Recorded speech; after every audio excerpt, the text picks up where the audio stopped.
guys! Welcome back po. Today nga po pala, it's Valentine's Day and happy Valentine's Day to all of you. Alam nyo ba guys, dito kami nag-date ni Jowa malapit sa Philippine Arena. Pasensya na rin po pala at may pasansan effect ang lola nyo kasi naman talaga mukhang Hagardo Versosa ang aking face lock. Ni magsuklay yata, hindi ko nagawa.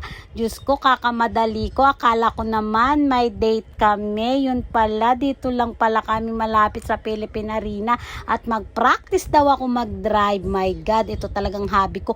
Gustong gusto kong mag-practice mag-drive. Diyos ko, akala ko naman kung bakit. Para daw pag nalasing siya, meron daw magdadrive ng sasakyan pa uwi. O diba, think wisely talaga. My God, so smart. At alam nyo ba, hindi pa nakontento si Jowa. Bumaba pa yan sa gitna para i-video ang lola nyo. At tignan nyo, pwede na ba? Pwede na ba? Let's go! Ayan na nga ang lola nyo, nagdadrive ng 4x4. Thank you kay Baby Ford ko. At tignan nyo, pwede na ba? Pwede na ba? OMG. And also, thanks for watching sa maraming video na meron kami. God bless!